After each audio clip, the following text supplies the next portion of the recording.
vamos a iniciar con algo que debe estar causando mucha preocupación por un hecho de sangre ocurrido en la provincia de Los Santos. Me refiero a la ejecución aparentemente de dos ciudadanos en el área de Tonosí. Eh, en otros tiempos se decía, bueno, el interior, ¿sabes? El interior la gente es tranquila, la gente, bueno, había de vez en cuando un acuchillado, un macheteado, pero este tema de hablar de ejecuciones así sumarias, de esta manera, tirados en la carretera, eh, ya se ha estado viendo que está tomando vuelo en Panamá. Y esto debe ser una asignatura pendiente para la nueva administración, de devolverle de alguna forma la tranquilidad no únicamente a la capital de la República, sino al interior también. Entonces, Eduardo, esa escena, nada más para aclarar para los que nos están viendo y escuchando, es confusa porque la foto y el video que se ha visto, sobre todo la foto, se le aplicó lo que se llama en inglés blur, que eso es como, ¿cómo se llama? ¿Difuminado? Sí, iluminado. Entonces ahí no se sabe, hay dos personas en el piso y hay dos o tres que están como esposados en la Ujú. espalda. ¿Qué sabes tú de eso? ¿Los dos que están en el piso son fallecidos o Son los qué? detenidos, también no, son los detenidos también. No, no hay foto de los muertos, de los cadáveres. Es de mal gusto mostrar eso en televisión, No, pero y no se en hace periódico ya. también. En periódico Sí, fue creo igual. que las que salen, sí, creo que son las mismas fotos. Creo que las fotos de hecho vienen de las autoridades, no, no de periodistas que estuvieron en el punto, que las autoridades compartieron eso.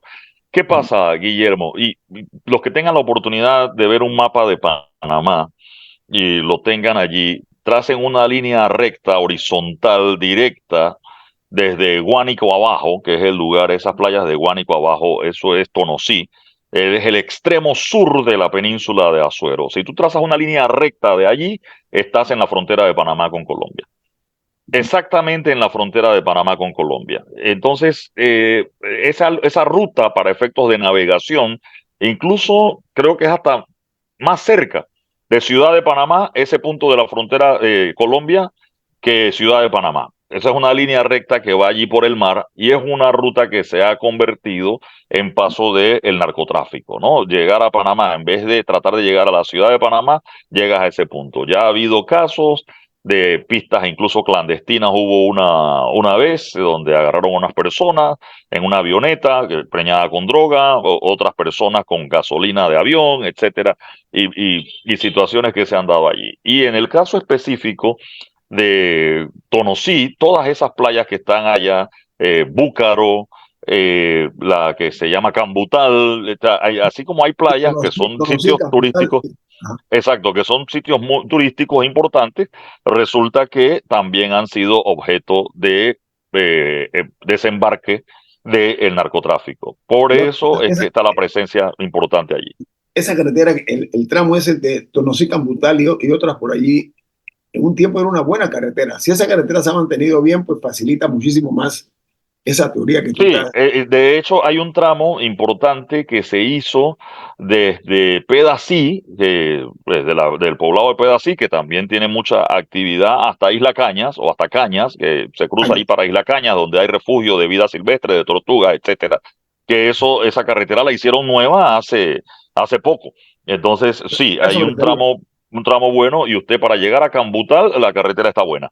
Entonces, no sé hasta Guánico, no, no he ido en mucho tiempo, pero esa zona tiene carretera y aunque no estuviera buena para los narcotraficantes, en los carros que ellos andan, eso tampoco es que sea mayor problema, ¿no? Entonces, sí, no descuidar esa zona donde ha habido las denuncias de poca vigilancia policial, etcétera, en este lugar. Creo que a nivel marítimo, el servicio aeronaval tiene una estación cerca de Punta Mala, eh, que está en Pedací, pero este punto todavía, más allá, en Tonosí, sería el que requiere de vigilancia, sobre todo marítima. Pero una vez llegan a tierra pasan estas cosas, o sea, una situación que haya sido o un tumbe o un intercambio de drogas que salió mal o lo que sea que se haya dado ahí. Pero la situación del narcotráfico en esa zona, las autoridades ya lo han señalado otras veces y no es primera vez porque se usa esa región como desembarque de drogas que vienen de Colombia. Es un país, es No, muy y apetecible. creo que es importante hablar un poco de la región en sí. ahí vi que por lo menos algunos de los detenidos eran oriundos de Herrera, por ejemplo. O sea, no eran extranjeros, eran panameños. Algunos eran de San Miguelito, de Colón, y varios creo que vi que eran de Herrera. Creo que también como parte de este llamado de atención al aumento de violencia en el interior, hay que ver también qué está pasando con la juventud del interior, o sea, qué tipo de oportunidades tienen, si, si las pandillas al final los están comenzando o continuando, porque hay que ver cuándo empezó esta tendencia a reclutar porque no tienen otro tipo de oportunidades para salir adelante. Entonces, eh, creo que hay que verlo por ahí también, no solamente desde el punto de vista de drogas, sino es que, bueno, qué alternativas a las drogas están teniendo los jóvenes de esta área, que al final son el caldo de cultivo para que las pandillas echen raíces allá. Y estoy seguro que el narcotráfico debe estar en alguna forma cortejando a algunos jóvenes porque ellos acostumbran a hacer eso, prometiéndoles mejores días, dinero fácil, etcétera. Pero Panamá, por su condición de país que tiene unas costas espectaculares, delgadito, así como una S acostada, Panamá es un país apetecible para el narcotráfico. Está enclavado al lado de Colombia, como dice Eduardo. O sea, si tiras una línea recta, como acabas de decir tú que no me la sabía, bueno, estamos al lado de uno de los mayores productores de coca y otras drogas del mundo, ¿no? Entonces, estas pequeñas ciudades del interior pueden convertirse en centro de acopio, por una parte, y de distribución por otra, Eduardo. No sé si me explico. O sea, una doble misión que puede ser, y estos son unos maestros haciendo ese tipo de cosas, convertirse realmente en un escenario. ¿No? Y en Veraguas también ha habido casos, pero insisto, o sea, creo que hay que verlo no solamente dizque, mira estos malos narcotraficantes que están llegando con su droga, sino también, bueno, pero ¿qué estamos haciendo con la gente que vive ahí para que no sea apetecible? O sea, que no lo vean como su única opción para salir adelante, pues. O sea, ¿qué otras oportunidades tienen? No, yo creo que ha Para mí habido eso también, es parte. yo coincido contigo, Camila, pero también el descontrol. Te voy a poner un ejemplo. Lo que decía Guillermo al principio, uno veía el interior como esta zona segura y aquí estamos hablando de narcotráfico pesado y es una ruta. Pero la gente le voy a poner un ejemplo, en Canajagua, donde hay antenas, por cierto, de Omega Estéreo, en las barriadas, en las comunidades, antes hay una comunidad que se llama Bayano, muy bonito, casas de campo, etcétera, que está antes de llegar a Canajagua, donde están las antenas de Omega Estéreo, y gente que allí tiene que poner alarma sea, en Bayano, en el Cerro Canajagua, tener alarma, porque hay gente que le han robado a sus casas de campo los inodoros, los lavamanos, o sea, se llevan todo. O sea, y tú pensarías que esa zona, al ser el interior del país, estaría ya, vamos, protegida un poco de esa delincuencia común, que no estamos hablando del narcotráfico a gran escala como este, sino de maleantes rateros, pues, ¿quién se lleva un inodoro de una casa? Cosas como esa, una casa de fin de semana y que, bueno, en la semana, al estar descuidada, la gente ha tenido que poner alarmas en situaciones como esa, en una comunidad, y pongo el ejemplo de Bayano, que está subiendo para allá, para el Cerro Canajagua, ¿no? Eduardo y Camila, en México se estableció el narcomenudeo, que se convirtió en un gran negocio, que son los pequeños narcotraficantes.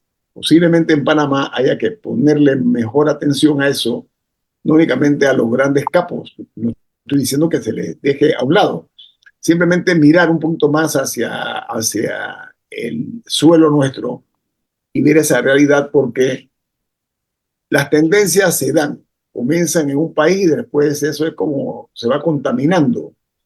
Lo cierto es que esto que ha ocurrido en este momento y hasta ahora no debe pasar inadvertido con nuestras autoridades, porque el problema es que se siga precisamente dañando la gente del interior con la droga, lo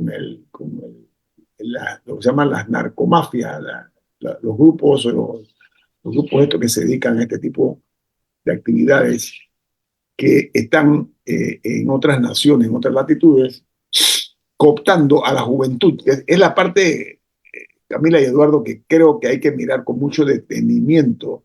Los jóvenes que no se han todavía dañado, que pueden ser objeto y sujeto de este tipo de prácticas. No sé cómo podría hacerse que vayan más a la escuela, que estudien más, que que tengan mejores compañías, que no sé, con la influencia que hay de tantas cosas, creo que ahí no únicamente los maestros, sino los padres tienen también que hacer su trabajo en casa, ¿no?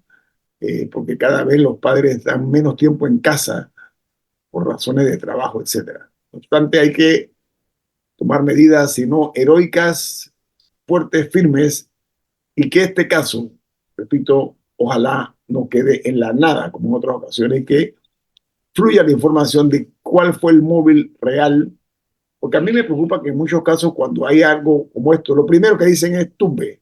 Eduardo, tú te das cuenta, ¿no? Esa es la primera reacción que se Sí. da. Y en algunos casos es injusto porque hay personas que no se han dedicado a eso, pero que han sido tildadas con una ligereza de que era un tema de un tumbe. ¿Cuál es el otro término que se usa, Eduardo?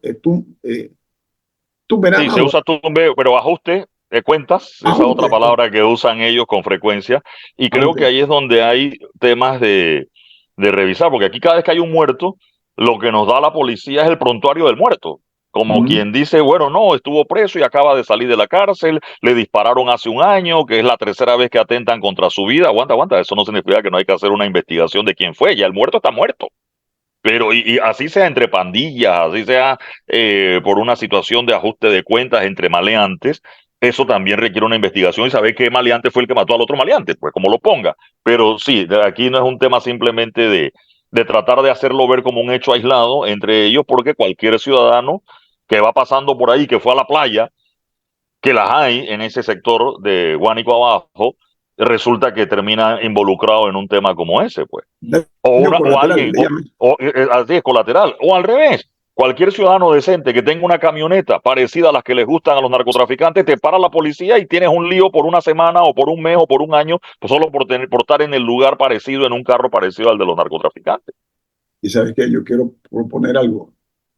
La familia de los fallecidos, los hijos, hay que pensar también, hay que considerar también, porque los hijos no son responsables del actuar de sus padres.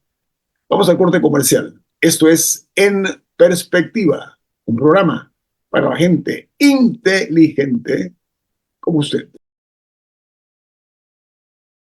Amigo, Panamá es un país con una alta incidencia de casos de cáncer.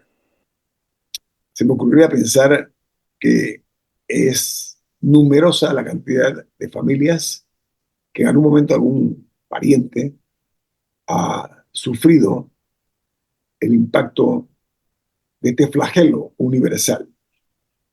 Sin embargo, durante años se está hablando de la construcción de un nuevo Instituto Oncológico Nacional. Estamos casi que al borde de que esto se materialice. Sin embargo, hay que ver el calendario. El calendario ha pasado brutalmente sin que se encuentre la solución. Para aquellos que estamos informados, las condiciones en las cuales están no únicamente los afectados por cáncer, sino sus familias que van en la búsqueda de algún paliativo, que sea oncológico, pasan por un pequeño infiernillo, por diversas razones que se han dicho. Este edificio, Camila, ¿tiene información ahí de cuándo se hizo el edificio que actualmente aloja el No, el oncológico? edificio actual puede tener más de 100 años, Guillermo, porque era el edificio del Gorgas, del Ah, sí, hospital de no, la zona del canal, pero el oncológico tiene 25 años allí, fue durante la administración Pérez Valladares que lo mudaron para donde se encuentra ahora, ¿no? Acabándose la administración Pérez Valladares ya en el año 99, y el ¿Dónde estaba oncológico que antes? quedaba detrás del Santo Tomás, en la avenida Justo Arosemena, donde está la iglesia Cristo Rey, para ser más exacto.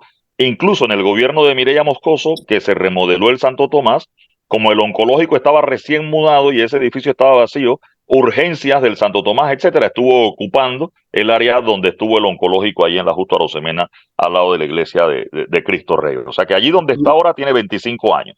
esa era la pregunta. Un cuarto de siglo, un Sí, cuarto de siglo cuarto allá. de siglo. Sí. Esa era la pregunta. Entonces, ¿cuál es la situación?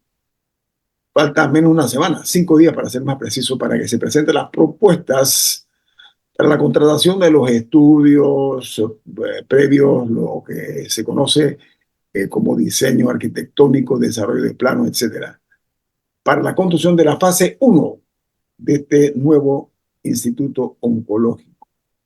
Una gran aspiración que hay de todos, pero se supo que el precio de referencia, en este caso, en la primera fase, es de 72 millones de dólares para ser más precisos.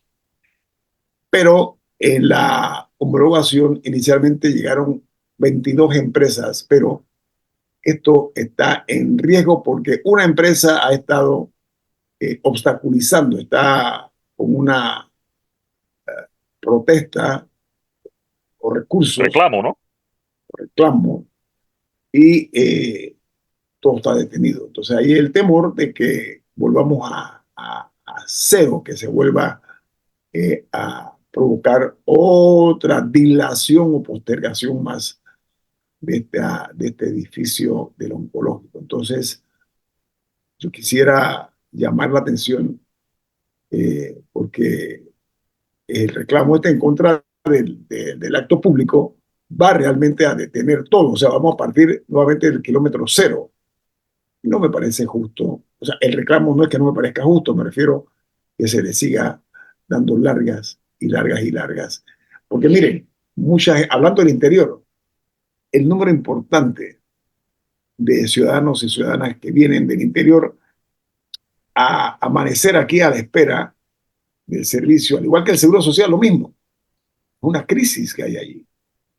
Y yo leí en algún lugar que se está hablando de que uno de los planes de la nueva administración será colocar pequeños no oncológicos, pero sí servicios Sí. especializados en el resto de la nación, lo cual yo celebro y saludo.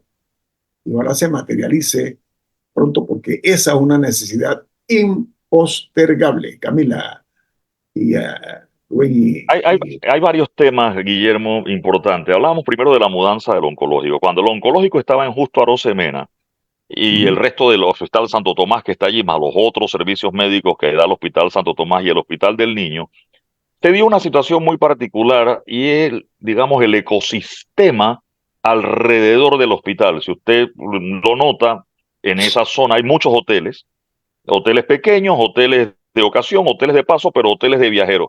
Y mucha gente que venía del interior a atenderse, ya sea en el oncológico, que es el que estamos hablando, otros al Santo Tomás y al Hospital del Niño, usaban estos hoteles porque el que venía del interior se quedaba ahí al día siguiente, estas citas son 4 o 5 de la mañana, etcétera.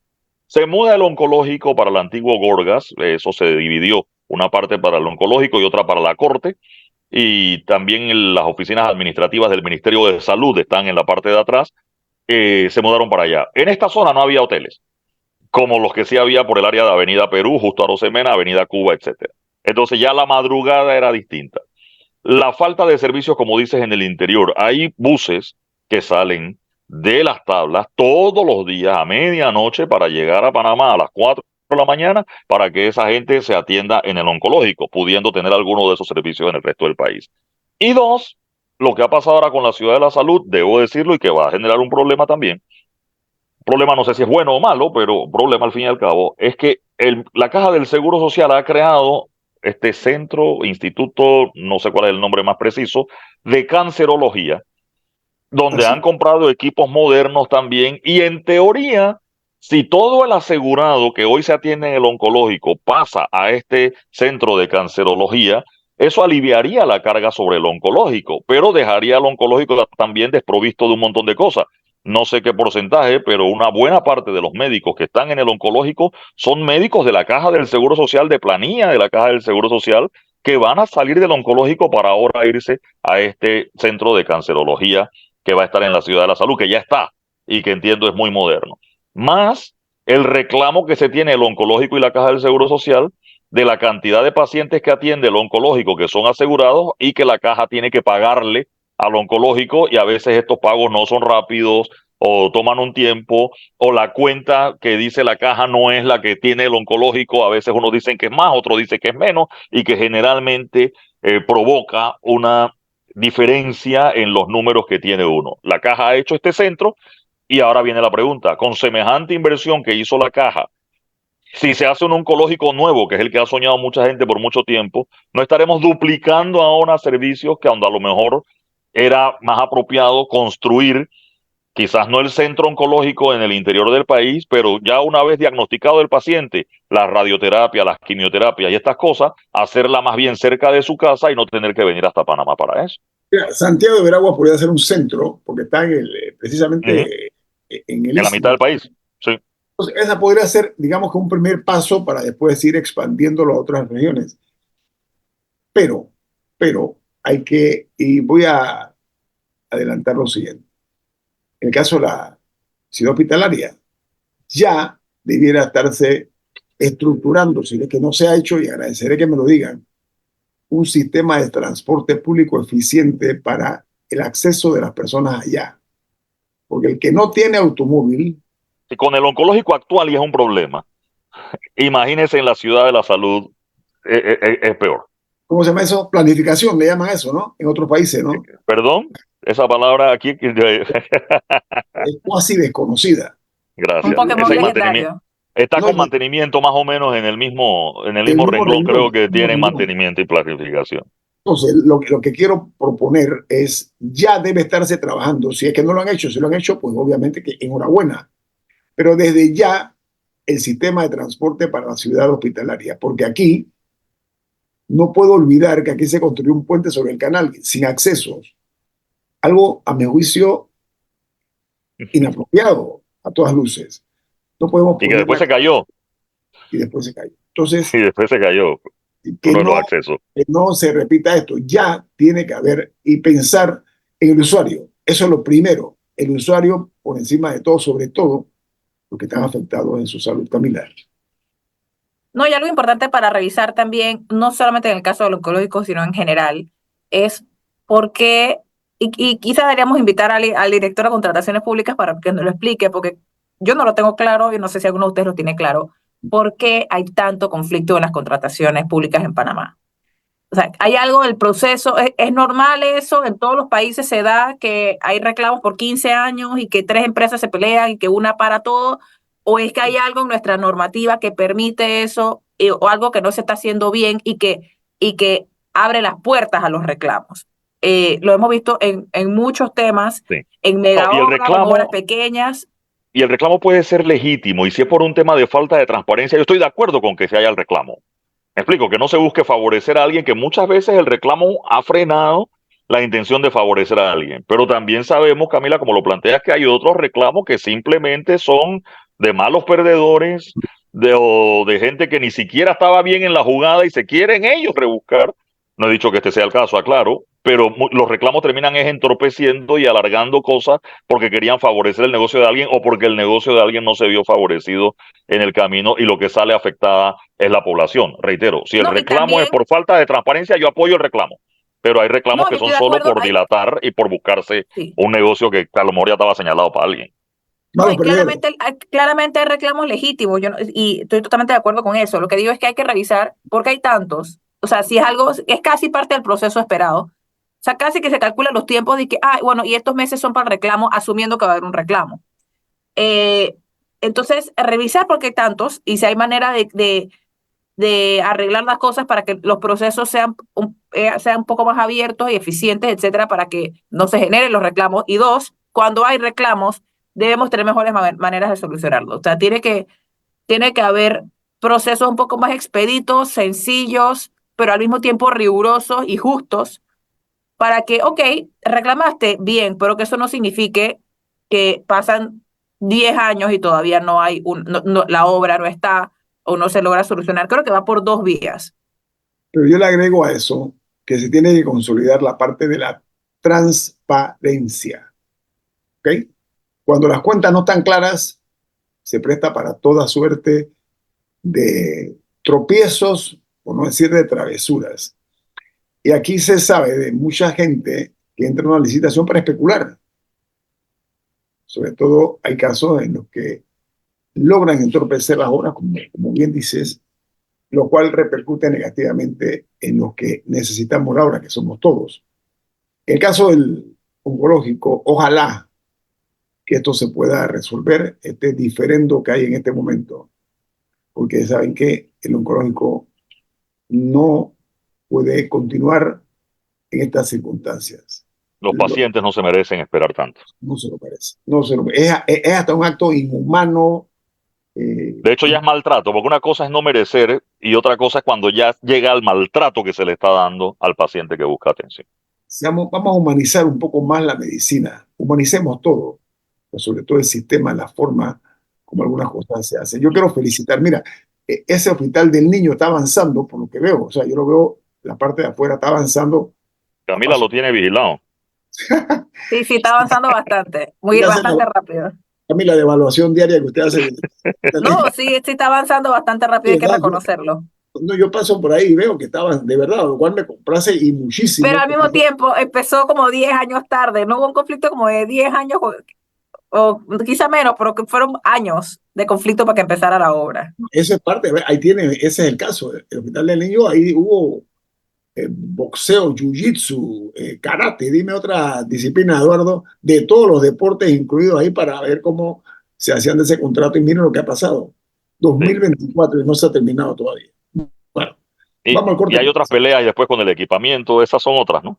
Ahora viene, no, esa es la otra, esa Sí. es la otra. Planificación, recuerden, ese es el nombre del juego.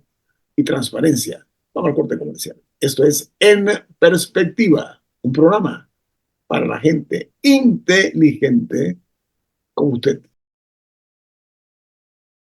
Amigos, en el plano político ya han comenzado a surgir los cuchillos largos, como se dice popular o vernacularmente.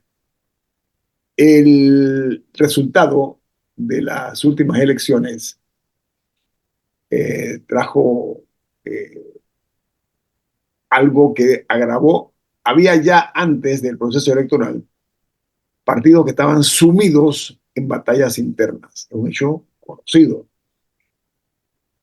Pero la aritmética en política no es horizontal. Eso es muy difícil de poderlo aplicar de esa manera. Lo que sí estoy yo observando, y me gustaría escuchar las opiniones del resto de la mesa, es con esa derrota, por ejemplo, la que le ocurrió al PRD, que fue aparatosa, no tengo otra de verla. El panameñismo, desastrosa, y cambio democrático, estos tres partidos, yo creo que van a ser objeto de cambios, porque siento que hay fuertes y turbulentas olas que están golpeando esos buques. Por usar un término, no estoy diciendo que sean para nada Titanic, pero han sucumbido y esto no va a quedar allí.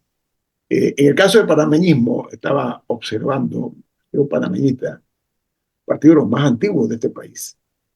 Ya se está hablando de renuncias, de nombres y apellidos de personas que ocuparon altos cargos.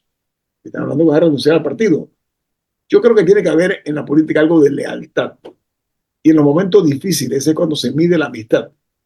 Mira dónde lo estoy llevando, a la amistad. Igual la política debe encontrar fórmulas para oxigenarla, porque la política se convirtió nada más en un negocio, en una oportunidad para crecer económicamente y tener mejor vida. Pero el servicio quedó a un lado. Entonces, volver a lo mismo, de que bueno, que perdieron y estos, a mí no me parece que eso es lo que debe solamente hacerse. No sé, me gustaría escuchar la opinión de ustedes. Caso del panameñismo, puntualmente, ¿qué es noticia hoy? La Eduardo. oxigenación de la que habla Guillermo, y hay un asunto aquí, y es que los partidos políticos, lamentablemente en este momento, o en este periodo, quiero hablar quizás antes del día de las elecciones, estaban controlados, quizás es la palabra, por diputados. Es decir, si vamos al Partido Revolucionario Democrático, casi todo el CEN del PRD, la mitad, eran diputados. El presidente un diputado, los subsecretarios casi todos diputados. El Partido Molirena, el presidente era un diputado. En el caso del Partido Panameñista no, y ese es el detalle interesante, porque ¿quién va a quedar con el poder en el Partido Panameñista? Tiene 8 diputados, uno de los 8 es Popi Varela, que fue presidente del partido precisamente, y ahora entonces, al no tener el poder político del gobierno para nombramientos, para negociar otras cosas, ese poder, digamos, queda solo en 8 diputados, pero ¿hacia qué bando, digamos, del partido responden estos 8 diputados o si van a ser los diputados que van a quedar con el poder dentro del partido?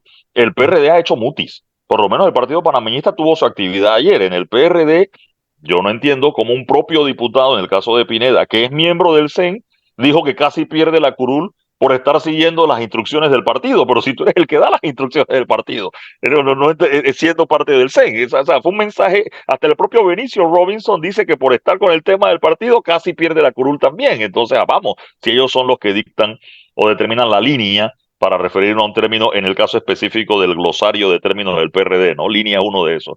Pero regresando al panameñismo, yo no sé si se adelantan hoy a los tiempos versus lo que va a pasar después del 1 de julio. Porque imagínense que en la alianza que haga, quien sea que controle la asamblea, incluya al panameñismo, y al panameñismo, a uno de esos diputados, les toque presidir una comisión importante o se hagan del control de la asamblea o formen parte de la alianza que controla la asamblea, eso les da un poder a la hora de entrar al partido.